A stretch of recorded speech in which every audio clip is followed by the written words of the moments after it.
All praise, glory, and honors most certainly due to the Most High, the God of the patriarchs, Abraham, Isaac, and Jacob, and peace to you in the name of His Son. So I count it truly a blessing each and every single time that I can come before to preach the word, and never do I count it as a light thing to do so. All right, brothers and sisters, I want to get right into today's topic, and I'm dealing with and continuing to deal with money. Excuse me. I want to talk about another aspect of money, and that's how to make money.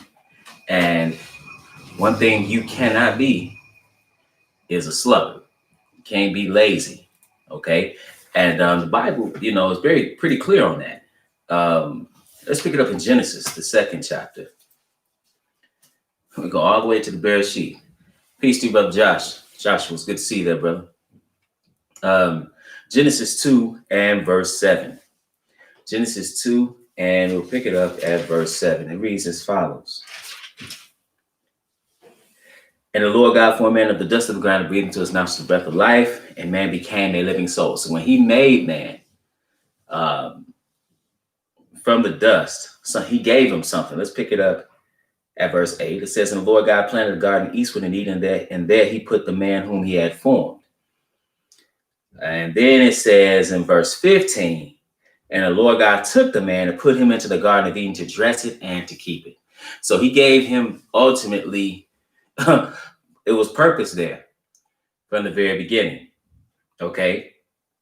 So he gave him purpose to protect and to till the ground from whence he was taken. So now you think about that. So automatically you have function. Peace to you, brother Jacob. You have function there when you have man. Let's go to Proverbs, because in the Proverbs we see a lot of what oftentimes is referred to as these wisdom sayings. We can take a lot of wisdom from these particular writings, the whole book in general, but these writings as well, just to apply them to our lives. It says in verse 11, this is 12 and 11, Proverbs 12 and 11, it says, he that tilleth his land shall be satisfied with bread.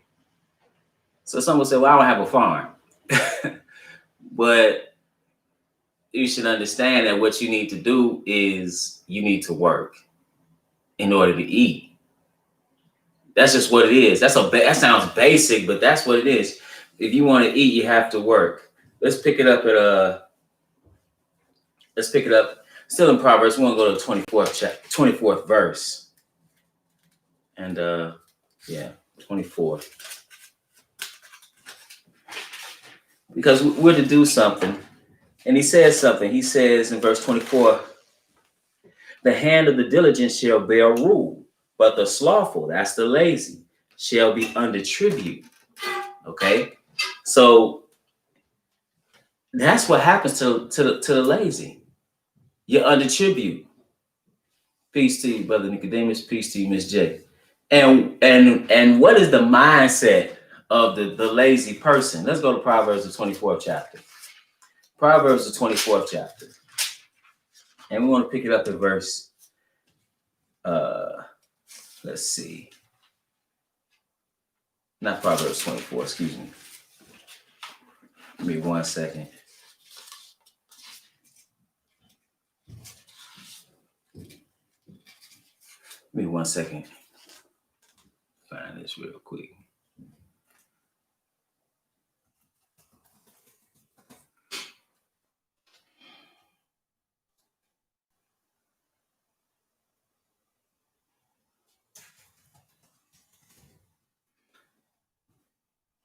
Okay, Proverbs 26. No, wait, no. I'm still wrong. Hold on. Might be a couple chapters off. Hold on. Yeah, Proverbs 22. Excuse me. Proverbs 22. And it reads as follows. Proverbs 22 and verse 13. Just to see the mindset of the lazy person. It says, the slothful man saith, there is a lion without or outside. I shall be slain in the streets. So does that mean it's a lion outside? No, it just means he's coming up with any excuse not to do what he needs to do. All right. That's his mindset. That's his mindset. Um,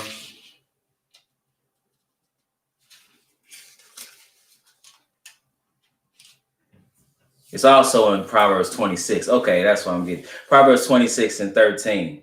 This is the one here. It said, a slothful man said, there is a lion in the way, a lion is in the streets.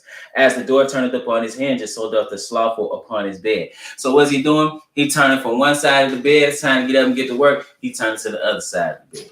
The slothful hideth his hand in his bosom. It grieveth him to bring it again to his mouth. That's some laziness. I know it's hyperbole here, but that's some laziness. Like, I'm so lazy you can't even take your hand to bring it to your mouth to feed yourself. The sluggard is wiser in his own conceit. So he's wiser in his own arrogance or foolishness than 7 men that can render a reason. So he's wiser than 7 men together, and 7 is complete. 7 wise men that come together and can give you some wisdom, some rationale. He wiser than all of them. He got all kind of rationale as to why he don't need to do what he should be doing. Now let's go back to Proverbs, the 10th chapter, or to Proverbs, the 10th chapter, actually. Because what happens to the lazy person? This is Proverbs, the 10th chapter, in verse 3. We saw how he becomes tribute, right? He comes under tribute. Verse 3, it said the Lord, actually, let's pick it up in verse 4. It said, he becometh poor that dealeth with a slack hand. But so if you're not diligent in your works, you're gonna be poor. But the hand of the diligent maketh rich. So the one that's working hard, he's gonna have something at least. Okay, one thing about it, when you see people with a lot of money, a lot of wealth, you think about these people, you talking long days of work every day. And they just didn't get it just because. And oftentimes you see people in a situation, I'm not talking about somebody that is disabled or can't fend for themselves because of that. I'm mental incapacity. I'm talking about somebody who is quite capable, but just refuses to work. You hear people say, work, that's beneath me. What? You like eating, don't you? You like eating, you might want to do something. So it says, he that gathereth in summer is a wise son, but he that sleepeth in harvest is a son that causes shame.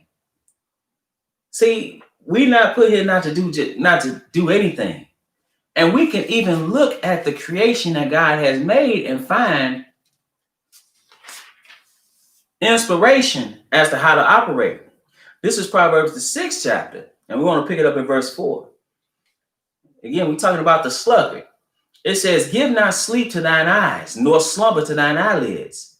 In other words, don't sleep all day. It said, deliver thyself as a roe from the hand of the hunter, and as a bird from the hand of the fowler.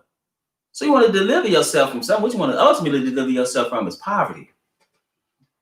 Okay? I remember growing up, that's one thing. You couldn't sleep too long. Mother said, you can't sleep, get up. You can't sleep in the bed all day. You have to get up and do something. It said, go to the ant. So here we see an example. It says, go to the ant, thou sluggard. Consider her ways and be wise. So now you think about an ant and it's insignificant, but an ant will teach you something. It said, go to the ant, thou sluggard. Consider her ways and be wise, which having no guide, overseer, or ruler. See, it ain't like somebody has to go to the ant and hit him with a stick and say, get up. There's work to do. No, it says, so no guide, no overseer or ruler provided her meat in the summer. You ever seen ants work, man? Ants see some food, it's on and popping. They getting that food and they working in you. They working together. They don't have to go hear a speech about being motivated. It's embedded in them.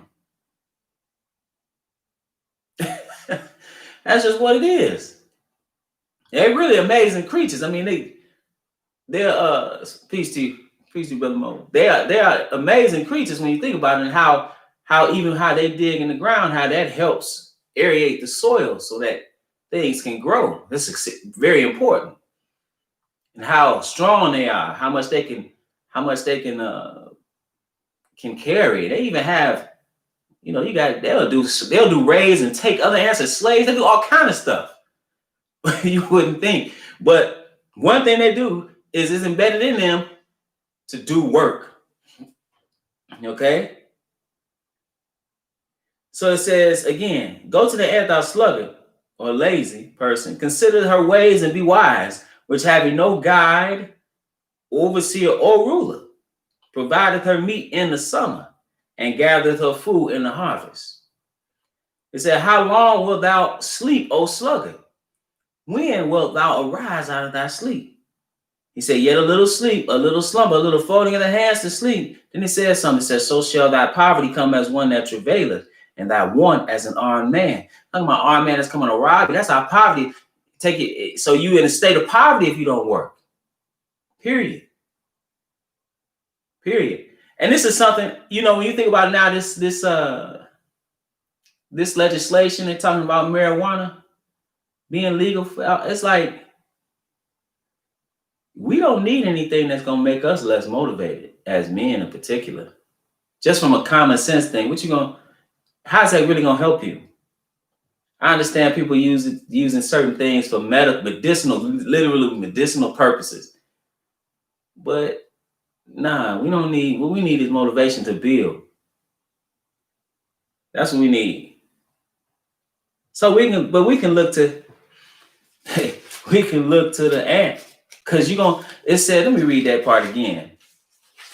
It says, so shall thy poverty come as one that travaileth, and thy want as an armed man. Again, you will be in need if you don't work. Proverbs 13:4. It says, the soul of the sluggard desireth, and then what it says, it hath nothing. You won't have anything. But the soul of the diligent shall be made fat. And this is not me, understand, I want to be clear, this is not me saying you have to put your stock in your, this is to all having money, but you do need to provide for yourself, and you need to provide for others as well, if you have a family. But Proverbs, the 30th chapter. And this is something that's a problem we seeing in, you see in our females, they diligent, even though they're not, statistically, they're not doing that well financially. As far as net worth, and they're not doing that well. Nevertheless, a lot of times you see more drive and go get itness. That's not a word, but out of females. And our men are being socialized to be stagnant.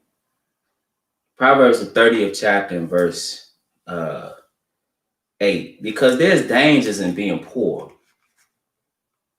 Okay, and being impoverished. Again, I'm not talking about you in a situation where it's, war-torn country.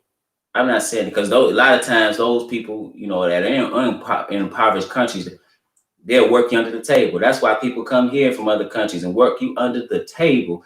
And you laugh, oh, he cutting grass, he doing this, he doing that. And next thing you know, he's driving a F-250. And he got a crew, and you laughing, ha, yeah, cut my grass, He like, okay. You think it's beneath you, but he making it work and has more money than you, and go back to where he came from if he so decide, and live very well off of that, cutting their grass. But Proverbs, the 30th chapter, verse 8. This is what we read here. It says, remove far from me vanity and lies. Give me neither poverty nor riches. Feed me with food convenient for me.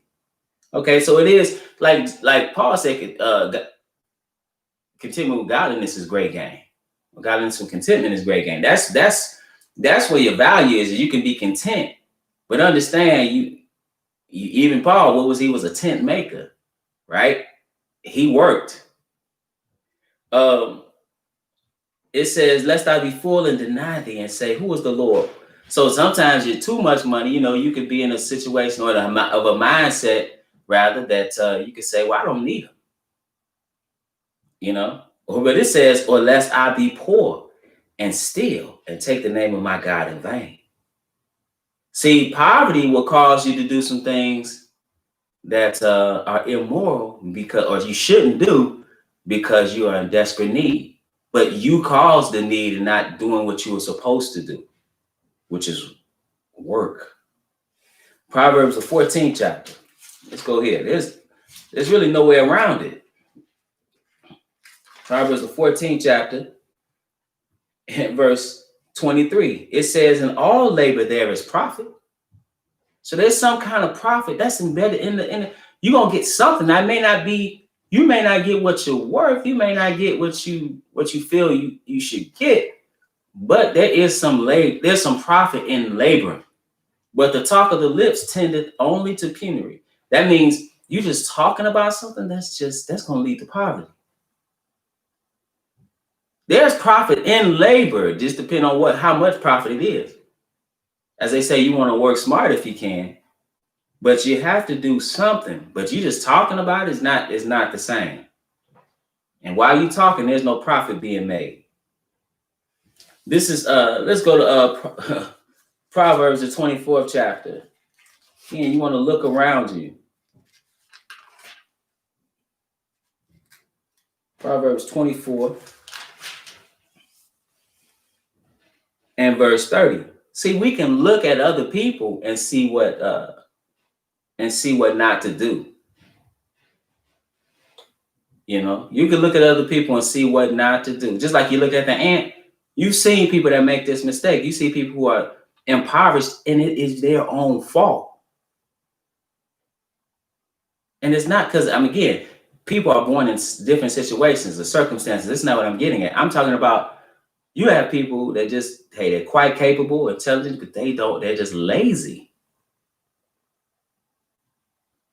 So it's basically wasted potential. This is Proverbs, the 24th chapter and verse 30. It reads as follows. Because again, we find our examples around us. I went by the field of the slothful and by the vineyard of the man void of understanding. And lo, it was all grown over with thorns, and nettles had covered the face thereof, and the stone wall thereof was broken down. Then I saw it and considered it well.